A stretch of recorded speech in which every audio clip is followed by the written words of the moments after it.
हाय, hello friend कशा आहात तुम्ही? आय होप सगळे ठीकच असतात.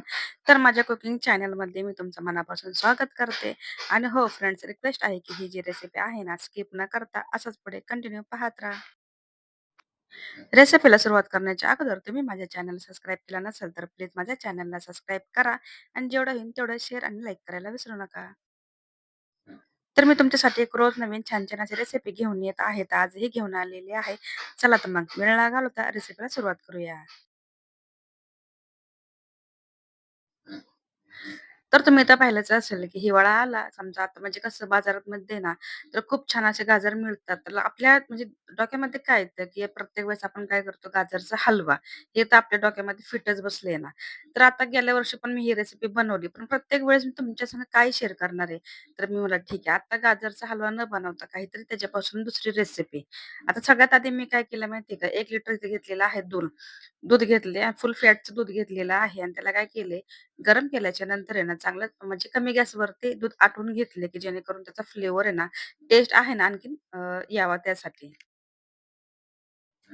आणि तुम्ही दुसरीकडे पाहताय, की आता मी काय केले गाजर घेतलेत. आता ही गाजरची क्वांटिटी आहेत ना, तर तुमच्या हिशोबाने तुम्ही घेऊ शकता. तिथे 2 ते 3 मी गाजर घेतलेत आणि गाजर आहे ना, स्वच्छ पाण्याने धुवून घेतल्याच्या नंतर त्याचे जे पुढचे मागचे जे भाग असतात ना, ते कट करून घेतलेत. त्याचा काहीच उपयोग होत नाही.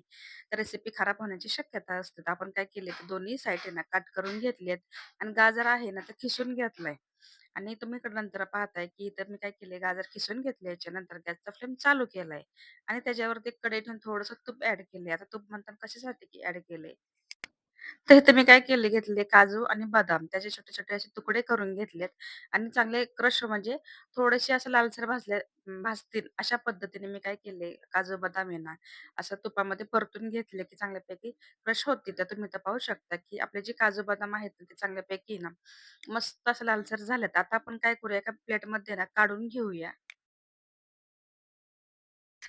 तर मी काय केलंय, तूप आहे ना थोडंसंच फक्त ॲड केले, कारण जेणेकरून आपले फक्त ड्राय फ्रुट्स आहे ना, ते तुपामध्ये ना परतले जाईल. आता काजू बदाम जे आहेत ना, आपण एका प्लेटमध्ये काढून घेतलेत आणि नंतर त्याच कढईमध्ये, त्याच तुपामध्ये ना, आपण काय केलं, इथं घेतलेलं आहे मखाने. तुम्हाला तर माहितीच आहे मखाने म्हणजे मखाण्याचा फ्लेवर किती छान येतो आणि असं असतं म्हणजे गाजराचा फ्लेवर असा असतो, की प्रत्येकाला आवडेल असं नसतं बरं का. म्हणून थोडंसं मी काय केलंय ह्यावेळेस आहे ना काहीतरी म्हणजे थोडंसं वेगळं करायचा प्रयत्न केलाय. आता मखाने तर मी काय केले इथं रोस्ट करून घेतलेत आणि थंड होण्यासाठी साईडला ठेवून दिल्यात.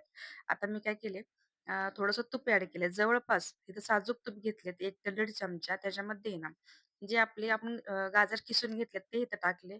आता ह्याला काय करायचंय फ्रेंड्स, ह्याला ना चांगल्यापैकी परतून घ्यायचंय. आता जसं-जसं आपण परतू ना, तसं त्याचा ह्याचा कलर आहे ना नॅचरली सुटायला सुरुवात होईल.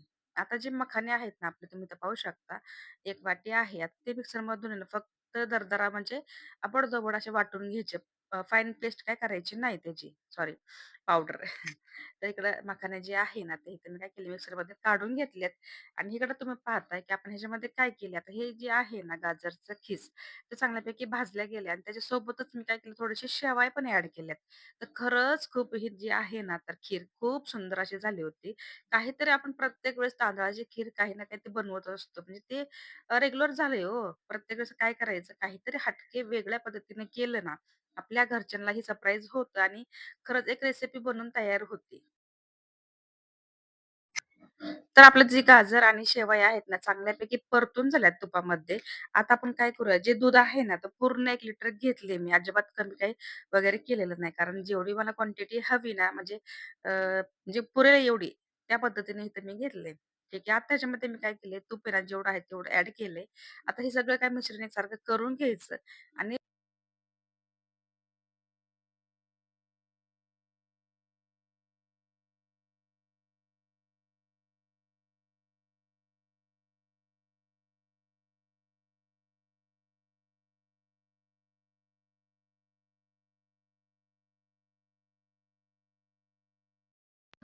इथे मी काय केलंय, अर्धा चमचा इलायची पावडर घेतली आणि